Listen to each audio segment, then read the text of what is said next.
How are you, Ernesto? Fine, ready to wish you a happy Star Wars day, May the 4th. May the 4th be with you. It's a joke, isn't it? I like that. That's very Well, it's good. actually the official Star Wars day. That's a great day to start our series Renaissance, and I think there's two ways in how we are thinking on this series. I mean, we are thinking, for me, Renaissance, or I should say Renaissance, or how do you say it? Renaissance. Renaissance. Well, actually, it's a Latin word, and it means rebirth. So I would like to see it from the rebirthing kind of way, and you want to see it from the artistic point of way. So, what are your thoughts on that, on the art part? Well, my thoughts on that, and we'll be talking about it throughout the week, is that you have a massive opportunity when you talk about Renaissance. You talk about changing the way that you look at your own business. And the idea of having the art involvement is because when you start thinking about how your business could be different, you also start thinking about what positions you differently from everybody else. So, for instance, if you're a plumber and what you do basically is fix sinks and you fix leaks and you put lines in, then that's a pretty standard job. Everyone goes, they study engineering, they study it and so on. But if you really want to stand out differently to everybody, you've got to then become an artist. And in order to become an artist, you have to take a lot of risks, because art, if you look at the most famous painter of all time, Vincent van Gogh, from your part of the world, from Holland, he died penniless, poor, and he couldn't wear sunglasses because he cut his own ear off. And he was mega depressed, and nobody appreciated just how big and good and fabulous he was. So in order to be a successful artist, you have to take some risks, and you have to separate yourself from the way that people view it. And so the session that I'm going to be talking about today is how to create success for yourself by creating a better future and sacrificing things along the way as well. So I'll be sharing that with people as well. But I think that for me, Renaissance is about creating art in your own business, which is what you're going to need when you come out the other side of a lockdown, which is imminent anyway. Yeah, you say Renaissance, I say Renaissance. Which one is right? I'm not sure. Depends where you're from. Depends where you're from. I think in your case, you're right. But in my case, I'm more right. That's correct. So anyway, this is going to be an interesting week because we are heading for 50 non-stop consecutive episodes. And that's going to be happening on Friday. So make sure that you get it on your agenda. Make sure to watch the show on your on Friday, because we're going to have a ton of really good guests, and it's going to be a very special show. And Renaissance might be, and we are actually in the point on figuring out how we are going to evolve this show. We promised you that we were going to be right now with you all the way until we were actually out of lockdown. And right now, in several places, we are just getting out of lockdown, which I do not know if it is the right thing. We have some news in Georgia. We have some news in California that it's already going wild. Why? I mean, we have no clue what's going to be happening. But the point is, we need to evolve. We have to start already getting prepared, and we have to know what's going to be happening. So, hey, by the way, have you seen what happened in our latest episode? Yes, I was walking the dogs this morning, as I do every morning, and listening to our podcast. And if you haven't caught our podcast, by the way, every show we've done, we release as a podcast as well. You can get it on all your favorite podcast suppliers, Apple and so forth. So anywhere you normally get a podcast from, look for the Toilet Paper Diaries, download it, and it makes great companionship as you walk around and do whatever you do, or if you're potting around inside your house, or you're sat in the bath, or whatever you do when you're on your own. So make sure you listen to that. So I was listening to it this morning and walking the dogs, and I started speaking, and suddenly I started slurring. And I thought, well, maybe what we've done is recorded it with my internet being a little bit dodgy. So I'm going, no, we have... And everyone's going to be listening to it and thinking, if that's a broadcast of Dave, bless Ernesto for having his friend on, because it's quite clear, you know, he's doing some care for the community because that guy isn't all there. And then I realized what had happened was I put the phone in my pocket and I pressed half speed while I was talking. And so it was only when I took it out and sped it up again, I realized what was going wrong. So it makes great companionship. And if you do find that I start not making sense or sounding really boring or weird, it's your phone. It's not me. So get the podcast and check it out. Yeah, but it was also quite funny because in the previous show we did mention the word Pornhub. Don't say it. You can't say Pornhub. You're gonna block us again. You can't say Pornhub. You can't say crap. You can't say bad words because they block us. So even terms like bollocks, they'll get blocked. But now you say bollocks will go. It'll go. I can say it, bollocks. It's going to go. Nobody's going to have it in. It'll be blocked. It'll just be. Anyway, make sure, guys, that you listen to the podcast because it's a lot of fun. It's great companionship, and you're gonna find it very entertaining. So let's just get started with all the stuff that we are going to be talking about. So we're talking about, first of all, on the artistic part, and I think this is really something very cool. I want to give a shout out to a company that is called Give a Shit, and this is shit, I want to spell it so that we are not we are not blocked. It's SHEET, sheet, like a sheet of toilet paper. And these guys, what they are doing is that they're doing incredible art on toilet paper squares. Look at how beautiful this is. Amazing. And they are auctioning it, and the money that they are actually getting, they are sending it to the NHS in the UK. So it's a very, very nice way to start in an artistic way the toilet paper diaries on the 40th episode weeks. But it really depends on the toilet paper that you use, because if you use nice comfy toilet paper, your pencil will go straight through. I know from experience, but I won't talk about experience. But you remember at school you used to get that tracing paper that was really hard, and you could actually draw on that. You could actually drive a car over it and it wouldn't make a dent. So they're probably using really strong stuff. Just saying, that's all. Yeah, it's very possible. So kudos to Give a Shit. Great name also. And I think it's fantastic. I think it's fantastic the work that you guys are doing. So anyway, we're talking about Renaissance, and the way that I actually like to put it. And let's just go into a little bit left brain, right brain. Normally, I like to do the right brain kind of creative, crazy kind of thing. But I think right now I'm going to concentrate a little bit on the left brain. The logical side. Yeah, the logical side. And let me just share with you about, what was it, about 20 years ago, I think it must have been. I read a book that was called Only the Paranoid Survive, written by Andy Grove, who was the CEO of Intel in those days. Sadly, Andy Grove died recently. But I mean, this is a great book, and all the knowledge could be very easily applied to what is going on right now. I mean, right now we gone through complete standstill. So basically, in February we were all going at 70 miles an hour through the highway, and then suddenly we went and we hit a big stop sign, and everything got blocked for right now. How many days have we been now here in captivity? Let me just see here. You can check on the list. It's 50. It's actually, no, it's 51. That was 51 days. Wow. 51 days. So anyway, coming back to my story, to being here in captivity, as I like to call it.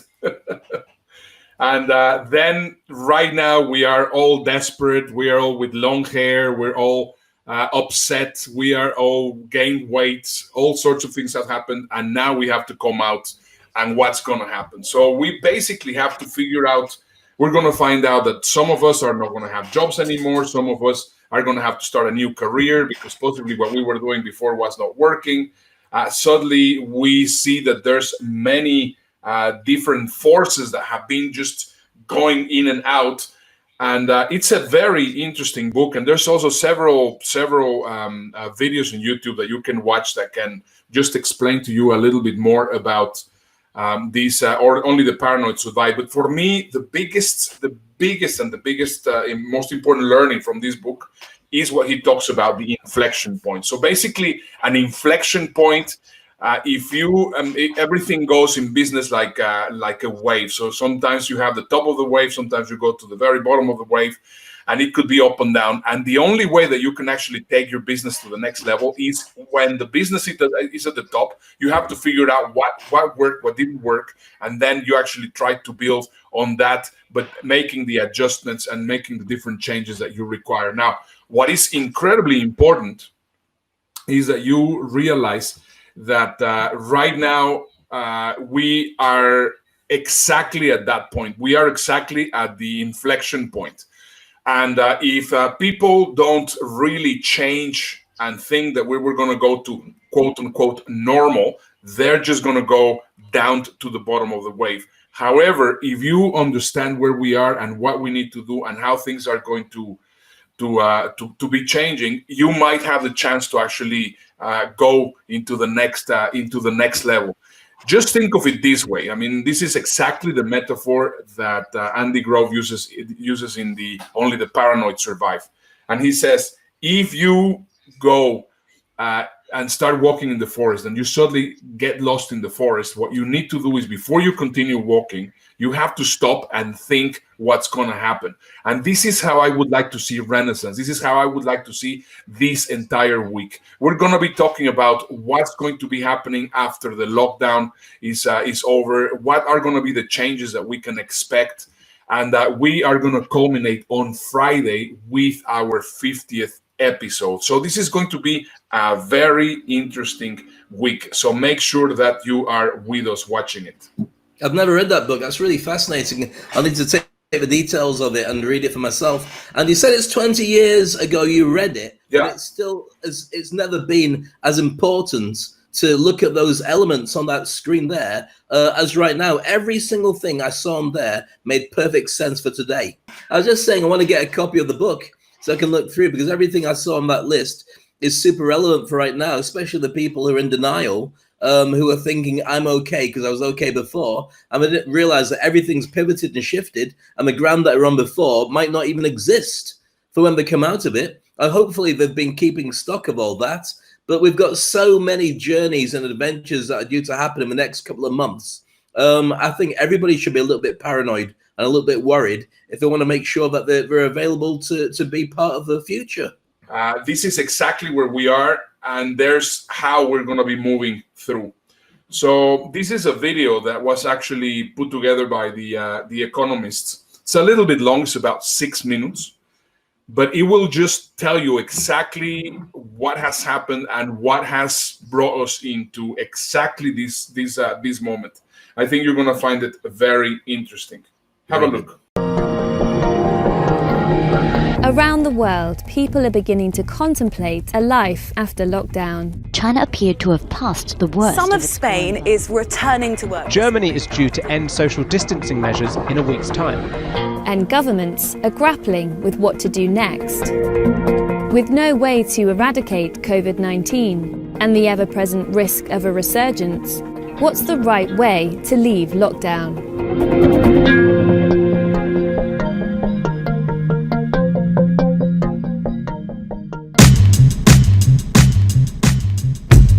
Placing more than a third of the world's population under lockdown has done much to slow the spread of the new coronavirus. But there's a big price to pay. The problem is that it's incredibly damaging to the economy, and that has real consequences for people's lives. The lockdown is really just a very intense form of social distancing, and you want to relax that as much as possible. So you want to work out which elements of the social distancing have the most effect on the disease, but the least effect on the way people lead their lives. The trouble is, no one is certain what the right formula is. So governments will need to strike a delicate balance and take a very cautious approach to which measures they loosen, how and when. Take, for example, the tricky question of getting children back to school. Countries like Denmark and Germany have looked at reopening schools, although under very strict conditions, which means you have a sort of social distancing within the classroom. Good luck with that. As with other social distancing measures, making the wrong call on this could lead to a resurgence of the disease. But given the broad impact of school closures on children and their parents, and that young children in particular may not be as vulnerable to the effects of COVID-19, there is a case for trying to reopen schools sooner rather than later.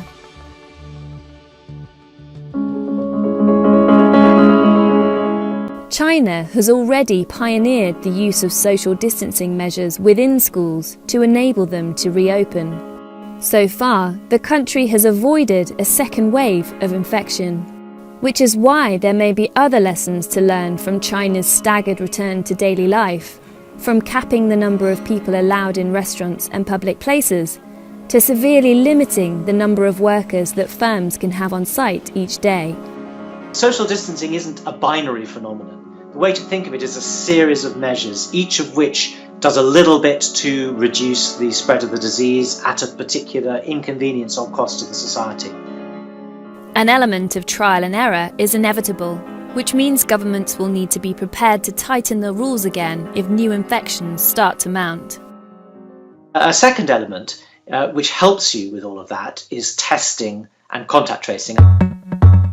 To detect people who have the disease, identify all the people they've been in touch with, contact them, test them, put them in isolation. If any of them are infectious, then you contact the people that they are in touch with. Tracking the virus in this way is an essential strategy if countries are to become less dependent on social distancing. You can concentrate all that effort on the people who are most likely to have the disease. A corollary of that is that the people who you don't have to contact are freer to move around than they otherwise would be. It's a huge task, but technology may be able to offer a shortcut. Apple and Google are teaming up to work on technology to help reduce the spread of coronavirus. To help deliver contact tracing to Americans and people around the world. The idea is that when Apple and Android phones can work together and be in touch with each other, if someone's infected, you can go back over the log that shows you all the people that they've been in touch with and identify very, very rapidly, who the contacts have been, and then direct your testing to them. Germany, Ireland and America are among the countries now building infection tracking apps that could run on Apple and Google's new protocol. Governments could use these apps to create a form of COVID-19 passport, classifying individuals by whether they've tested positive or not. And that's a system that you've had used pretty thoroughly in China, such that people have to show their phone and show they've got a green status, which means they can travel around. But to feel the benefits of this innovative approach, governments are going to have to really invest. But it doesn't work unless you also have an army of testers to go around and follow up these leads, test all the people, ensure that they're keeping their quarantine. Research suggests that America alone would need to employ another 100,000 contact tracers at a cost of around $3.6 billion. The other thing is you need the physical tests. You need the reagents, you need all the materials, and you need them manufactured on an immense scale. Without this, further lockdowns could become inevitable. The less good your testing and the less good your contact tracing, the more general and harmful actually the lockdown has to be in order to create the same effect. You have a big broad net to catch the same number of infectious people. A third element is to make your health system more robust. When health systems get swamped, then the number of deaths really goes up fast. So you can invest now in equipping medics with all the protection they need, having enough ventilators, having enough ICU beds, which means that if the disease does start to pick up, the consequences are less bad. Of course, there's the ultimate way to return to daily life. Scientists in Oxford are hoping to have 1 million doses of a coronavirus vaccine by September. 3 vaccines are already in clinical trials, 2 in the United States, 1 in China. There are many vaccine candidates in development. In the year or more it may take to deliver an effective vaccine, governments should be preparing for the next challenge, producing it. Finding the vaccine is one thing, but then you have to manufacture it at scale, and that will be really quite hard. Part of the answer is to start building manufacturing plants now, at a cost of billions of dollars, before an effective vaccine has been found. Without this investment, there will be a shortage of manufacturing capacity, and as long as there's a shortage, some countries are likely to push to the front of the queue. There's a danger that different countries try and corner the market for their own citizens, which is understandable but not very good for the world, because it means that vulnerable populations and really key workers like healthcare workers who need protection in order to care for everybody else, they will go short. Locating manufacturing plants across the world could help counter this vaccine nationalism and ensure the vaccine reaches those most in need. Long before there's any vaccine to be distributed, governments have more pressing calls to make on the right way to leave lockdown. With few certainties to guide them, they'll need to be nimble, versatile, and have vast reserves of patience for a return to everyday life that will be anything but business as usual. Hi, I'm Edward Carr, The Economist Deputy Editor. It's amazing in just how a few short months the coronavirus story has come to dominate everything we do. Very interesting. It flew past me. You said 6 or 7 minutes. I could have sat and watched that for another 10, 20 minutes because there's so much stuff in there that just really sort of, it just encapsulates. And the biggest worry that I find is literally, it's not so much about the breaking the quarantine. That worries me anyway because people are going bonkers. But it's the fact that they're not paying attention to the countries that are considered to be third world, where they haven't got anything in place. And with that not being looked after, you could end up with 1 billion people being infected because you're patching up one part of it, but you're leaving the other part just to get infected. So it's false economy unless it's right across the board. Absolutely. This is a time for consciousness. And I think also that is very much related to Renaissance. I mean, Renaissance, it was just another height of consciousness. And whether we hit that consciousness depends on us. I mean, are we going to be the deniers? Are we going to be the ones that are going to be fighting the whole thing? Are we going to really try to understand what's going on? I mean, this is not a conspiracy. This is not something that, Bill Gates has originated because, of course, he wants to rule the world. And I mean, it's just sometimes I'm so surprised to see the balance in the people. So I tend to believe that the most important thing is actually to take the practical approach, to take the realistic approach and start getting prepared for it, because there's going to be a massive shock into opening the doors, wearing masks and start walking. And as you were saying, and I think it's a great title. Are you ready to have a logo in your mask? Because I think that's what we're going to have to start doing. I mean, we're going to have to start walking around with masks. I mean, right now, American Airlines has already mentioned that as of the 11th of May, you will have to go fly with a mask. So it will be mandatory to fly with a mask. Every flight attendant has to be using a mask. If you go to a restaurant, everybody's wearing a mask. And I mean, this is a whole new universe that we're actually entering in, and we need to be ready. Absolutely. It's very scary, but it's the only way to move forward. And I find it fascinating that so many people are in denial, thinking it's some kind of conspiracy, like you mentioned earlier, because nothing gets fixed when that happens, apart from the fact, as Darwin has always stated, those who don't get it and those who don't adapt don't hang around because they get rid of them. So there we go. I'd like to share with you the things about creating a better future, because we're talking about the business end, and this whole week is all about Renaissance. So what I want to do is share 5 things that you have to sacrifice to create a better future when you start looking at the art side of what your business is really all about. So these are suggestions. They're opportunities for you to relocate where you are going with this. And I'm not going to talk so much about the art. I'm just going to talk about the mindset, because until you get the mindset right, you really can't move forward. So first of all, analyze other people's definition of success and then let it go. It's not about anybody else. If you really want to be successful, you have to think about what you really want. So that means that, I mean, before the lockdown, everyone wanted to be rich and famous and connected and you know, an influencer, or not everybody. A lot of people found that to be the epitome of celebrity and success. But that's somebody else's. I mean, if you've got 1 million followers on Instagram, does that mean you're a social media success? Well, they clearly don't care about you. They just like following what you're doing. It's not the same thing. Or being on the US rich list, or even having a best-selling book. These are great ways of proving how you've gone in the food chain, but it doesn't necessarily mean that you have beaten yourself in the battle against how good you can be. You're just comparing yourself to other people. So be prepared to let all that stuff go and understand that this is about your happiness. You have to create your happiness if you want to reach forward and find your own success. Second thing I want to talk about is looking good for others. So it's not just about watching what other people are doing, and it's definitely not about looking good so other people can turn around and say, wow, you've done a great thing. It's always nice to be respected. It's always nice to have people who are supporting you in your journey, but it shouldn't be the only factor.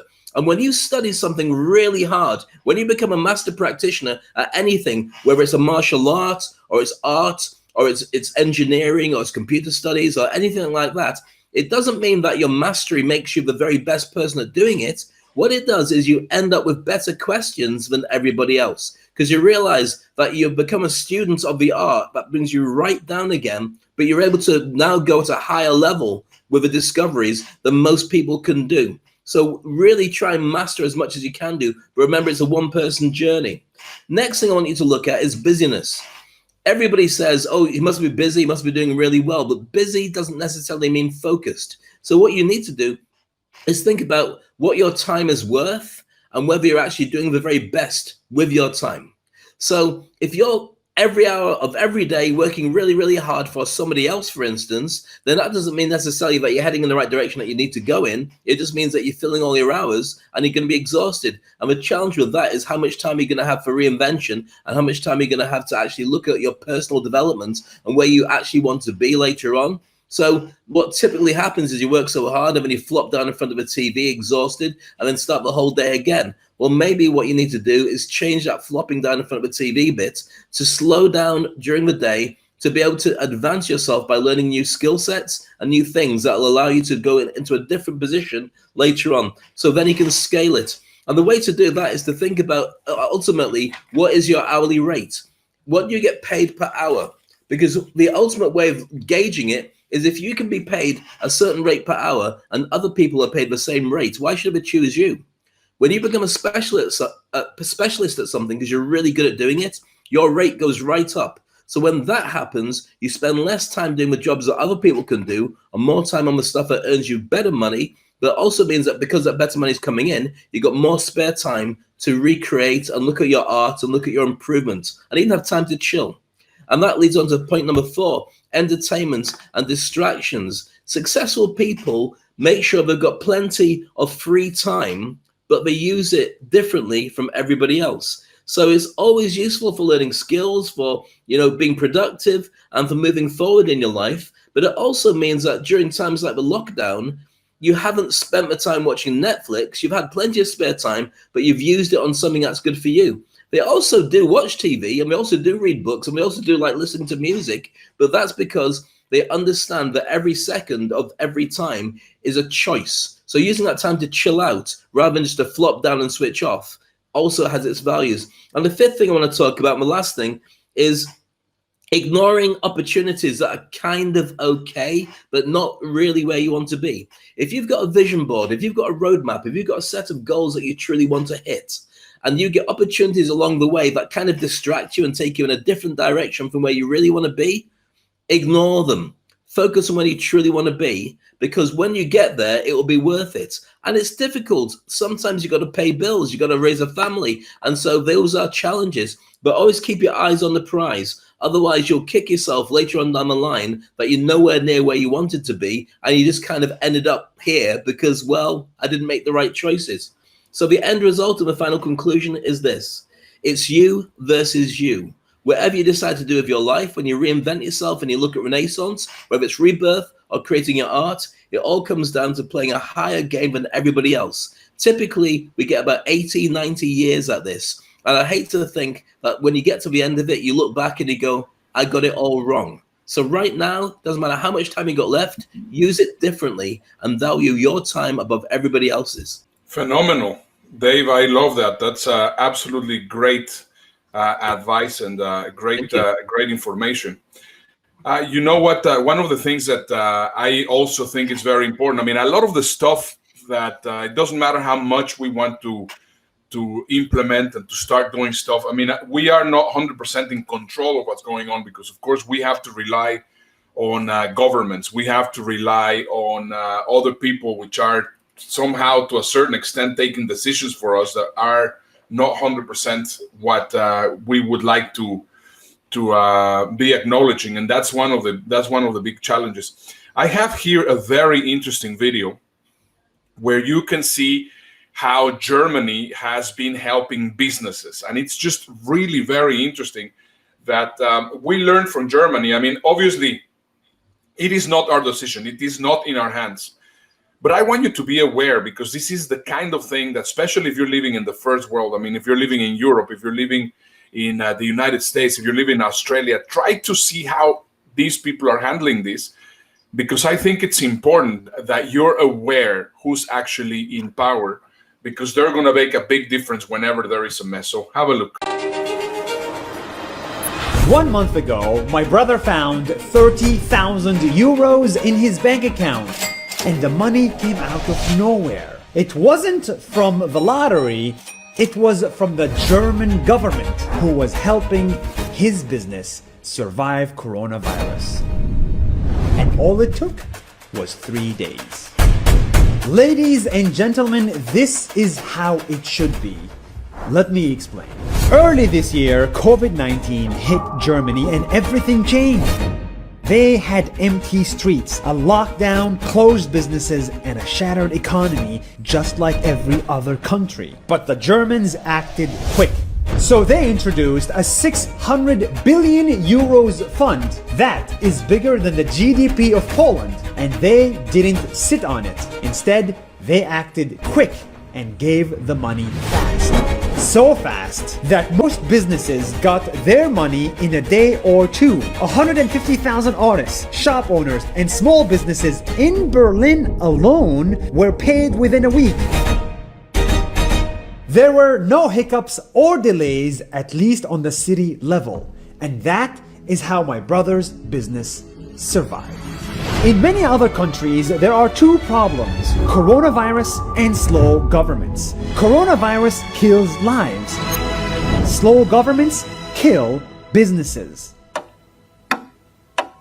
And both are terrible for the world. The health of people versus the economy, because they are very much interlinked. You need a strong economy to have a well-equipped health system, for example, or unemployment, recession is harmful for the mental and physical health of people too. So what we need to find is the right balance. In Italy, the government tried a similar policy, but when people applied online, the website crashed. In the US, the checks are still in the mail, and in other countries, there isn't even any aid. The world needs to learn from Germany. Why? Because they are keeping humans and businesses alive. And that is news worthy of sharing. In my opinion, Europe, the European Union, is facing its biggest test since its foundation.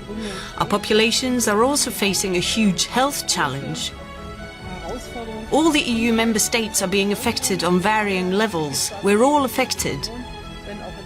And so it must be in everyone's interest, and it is in Germany's interest, that Europe should emerge strongly from this test. Really interesting, isn't it? Yeah, it's amazing. Yeah? I've never been interested in politics apart from just from an observer's point of view.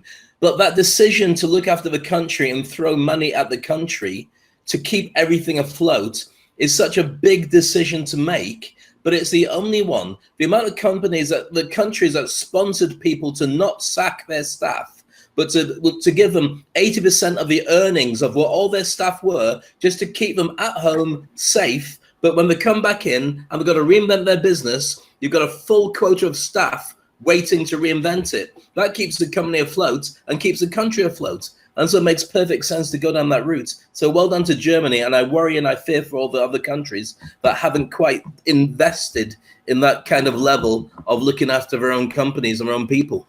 Yeah, well, in France, Emmanuel Macron has implemented several similar things like they are doing in Germany. His popularity has grown tremendously.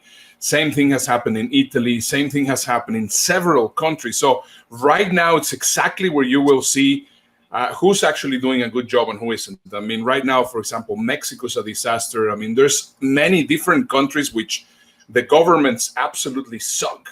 And this is one of those things that I want you guys to be completely aware of, because this is where you can see, I mean, if the government is doing a good job, great. They need to be there and ruling the country, but if not, be aware so that whenever you have a chance, vote them out. It's absolutely critical. Before we go into the news, a little caveat for that. If you're in a country where it's not being dealt with particularly well, ultimately what you have to do is deal with your own environment better yourself. So you have to make a bubble around you in the way that your business, your personal life, your own mental health and your emotions work. So regardless of where you are, you can still do what you need to do. Don't follow the herd in this. If the herd's not doing it the right way, to move out of it, you've got to create your own world, which is what life should be about anyway. Absolutely. I think this is the magic of being an entrepreneur. I mean, you can create a lot of different circumstances, and this is great. And this is why, I mean, I feel very blessed about what you and I have been doing throughout these 51 days, Dave. One of the things that I read when we were getting started was was a very good idea to keep a diary of lockdown. I mean, we remember that we talked already about Anne Frank having her diary when she was in lockdown also. But also one of the things that we recommend is that you keep a diary in as soon as we start getting out. Right now, if we go back into all the episodes that we have done throughout the 50 days, Dave, I mean, we have seen all the changes. Now everything is recorded. I mean, these 50 episodes, we can basically get them, and they're testimony on the history that we have just lived. But this history is not completely written yet. I mean, we are just halfway through the whole thing. And this is important because, of course, this is going to help you develop tremendously. So I honestly recommend you to keep a journal, to keep a diary. Sorry, for all the crazy things which are happening right now, that you can write them down. And worst case, I mean, they will be interesting for your grandkids to write, but hopefully they will also give you a lot of insights on how you have been growing throughout these crazy and trial times. Remember, your social media can be a diary as well. If you're posting every day and saying how you feel about things and what you've been through and what's happened, you don't necessarily have to keep it physically in a book. If your social media has got photos or you're just sharing your feelings, that's a good enough way to return to that, because it will keep a log of everything that you've done and it allows you to put it in perspective. But remember to do something, post something. If you don't do it, then you'll never have a recollection of it that you can share with people. And I mean, in a year's time, 2 years' time, maybe in 10 years' time, people will look back at it and say, what was it like? And you'll say, well, it was challenging, but it was gone before you know it. But right now, you have to make those points of keeping a note that you can share so these mistakes don't get made again by people in the future. And one of the great exercises that you can do is go over this month and try to discover some of the fun things, some of the frustrating things. For example, one thing that I will never forget is this story of my hair. It's just driving me nuts. And I think I have mentioned it about 500 times. It's great. It's like one of those movies where you see somebody turning into a werewolf. If you were to do stop motion of your hair just growing and everything, the only thing that's missing is you need to have a beard, a big bushy beard, and at the end of a pandemic, a little squirrel pops out. That would be perfect. That would be just a perfect, meme. yeah, indeed.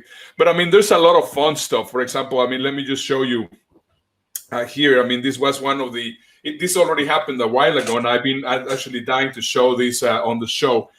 This is a father that actually promised their kids to take them to Disney.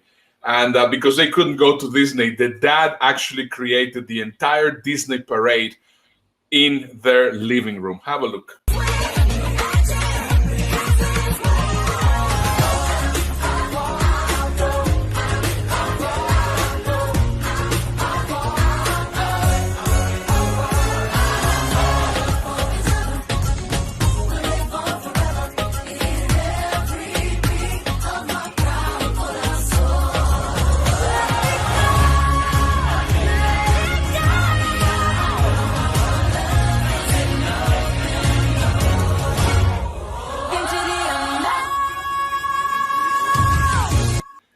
So what? You've really got to love your kids a lot. Yeah, I mean, but you know, those are things that we're gonna remember. I mean, right now that we're living in lockdown, to a certain extent, it makes me a little bit sad because I would have liked to do a lot more things. I've been really spending a lot of time working on the toilet paper diaries, and I'm very happy for it. But for example, right now I went to see the plants that my son started planting in about week 2. Right now they're already about this size, and he's really proud of them. And my daughter's been learning Spanish. So there's several things that we can definitely remember that have been anchored to our minds. So make sure that we take into consideration those things and write them down in your journal. This is another really great example of somebody which, of course, had to find a side hustle, which is something that Dave has been mentioning frequently. And look at what he has done. Have a look.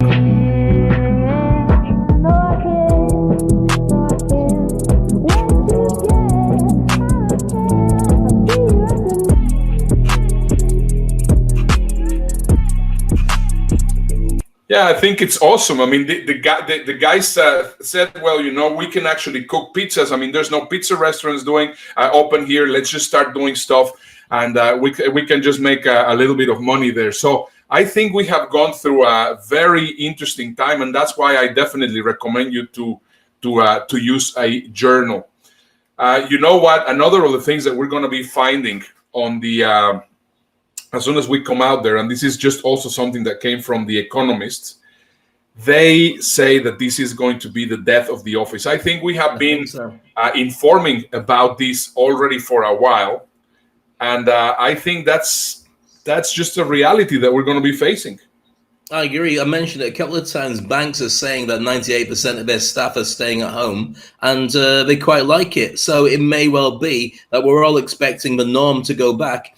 But it's not going to go back. I think that it's going to be interesting to see what happens to the massive office space that's been used before. I mean, that will literally have to be turned into something, but it has to be turned into something that people will want to go into. Whether everybody decides to take up paintball and walk around in these big buildings and play like that, or whatever. But I think that people are getting used to this kind of living. And I mean, after doing it for 2 months, I don't really miss it that much. I went to the shops today, went alongside a few people. But what's really strange is the inability to read people's faces when you can only see their eyes. You know that they're being friendly because you're buying stuff. But at the same time, when you've only got this to play with, it seems like you just want to get out of there. And I think that there'll be a revolution of masks soon, where the emphasis will be on when you want to show people your face, in which case it'll be clear, and when you don't want to show people your face, in which case you'll be able to cover up, and we'll have all sorts of logoed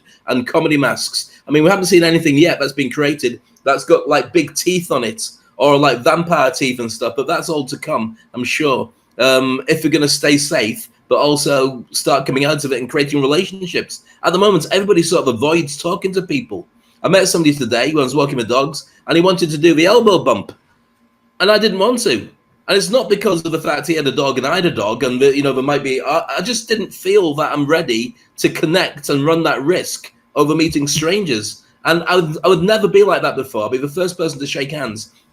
So it's going to take some time, I think. We're getting some comments here. Munir Abusaidi saying that the economy in the worst place is actually moving virtual, which I agree. We're getting some comments also saying here from Janice Fordman that women really have an issue with the hard hair, that she recently and accidentally cut off a braid. Oh my God. Don't know why my husband wants to have. I don't know what that is. Jan Roberts is saying hello. Mariana Iturbide is watching. Hello, Mariana. Long time that I haven't heard from you. John Roberts commenting, a new world is better than what it is right now. Abdul Karim Afun is also saying hello. So we have a ton of people saying hello. It's great, guys. I'm really happy that you are watching the show. If you're watching, make sure to show it. Share the show if you can, because as you know, we're actually providing a lot of very valuable content. Another interesting and we do the same thing every night, by the way. So every single night we're here at the same time sharing with you the Toilet Paper Diaries and so on. Yeah, Dave, another thing which is really changing tremendously, and I think this is also something that we need to mention, is the fact that the pandemic will change the way it says the American, but I think it's the world retail forever. Right now here in the States, if you go to a restaurant, it has to be spaced out. The airlines are adjusting, the shops are adjusting, the malls are adjusting. We're entering into a complete new world, and that's why writing a journal is very important, because from what we used to see previously, right now we're seeing a complete different world. And if you remember what happened to Blockbuster and all the video VHS renting companies, and they didn't respond to the idea of streaming or the idea that people would want to have a different way of getting access to their content, they went under. So you might well find that people make delivery the norm. Right now, your living room and your house is decorated for you to maybe only be there a couple of hours a day, because the rest of the time the whole family is going out. It'll be a completely different way of doing it when you start analyzing that might be my normal reset. That's my normal being at home. One of the things I was considering, and it's an interesting spin, is how much money did you spend on your car and how much money did you spend on your laptop? Because right now you're not going out in your car. Imagine you've taken spent twice as much on your laptop. What kind of experience would you have right now in your ability to create content and connect with people, even a bigger screen with a projector and some better speakers? I think those are the decisions people are going to start making, not from a particularly selfish point of view. They just need to be able to connect with people better. I was talking to a client this morning who wants me to motivate their team all around the world. And right now you've got tons of people, and I've mentioned it before, single, at home, been there for 2 months, slowly going crazy because all they get is the news that tells them that everybody's getting infected. They really have missed human contact, and they're just worried about even ordering food, because how do we know that it's prepared by somebody safe? And so when it gets to that stage, then mental illness starts to kick in. And I think there's a lot of repairing that needs to be done before everyone feels that they're going to be back to normal again. If they ever go back to normal, because what we're really realizing now is this is the new norm. Yeah, I agree with Jimmy Kimmel that he says that I don't like to mention the new normal. This is basically a rebirth. This is basically a renaissance. This is basically a new birth into a new era. We're actually getting into a complete new world, which we're unfamiliar with.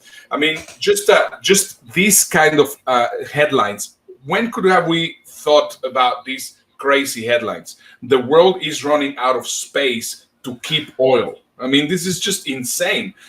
3 months ago, we would not have even thought of having that kind of thing. Or this one here, this is also crazy. For all of those that watch Narcos and all these different series, dirty money piling up in LA as coronavirus cripples international money laundering.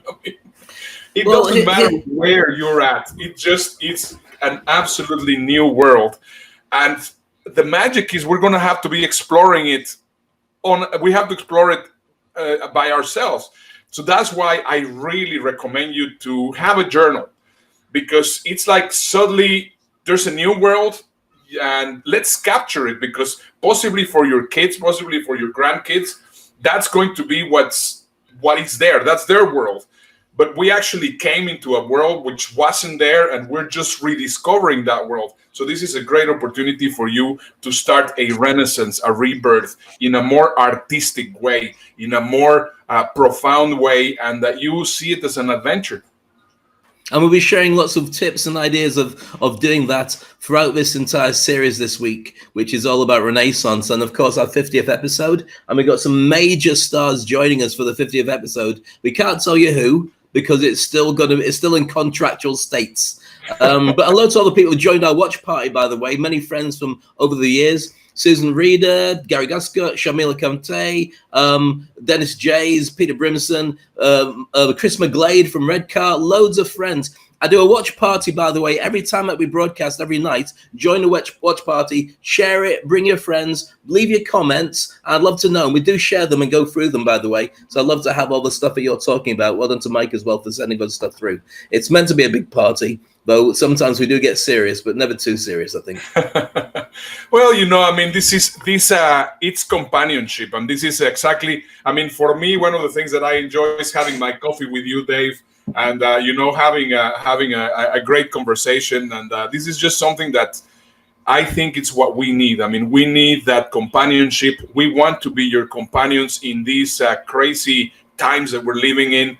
And I hope that you keep on tuning in this full week, and especially on Friday. On Friday, we're having our 50th episode. It's amazing. It's just really absolutely insane. Hey, I didn't ask you, did you like our new intro for Renaissance? Very impressive. Very impressive. You've worked very hard on that. I don't know what people's thoughts are. We're going to show it for tomorrow. So it's got lots of clips of me and thee over the years, because we've been friends for how long? I mean, we've known each other for about 25, say 24 years, of which at least 15 years I've been your friend. The rest of the time I'm making decisions. I was reading some comments from Tina Morgan and from Gail Thompson from the You've Been in Dubai Too Long When website in Facebook.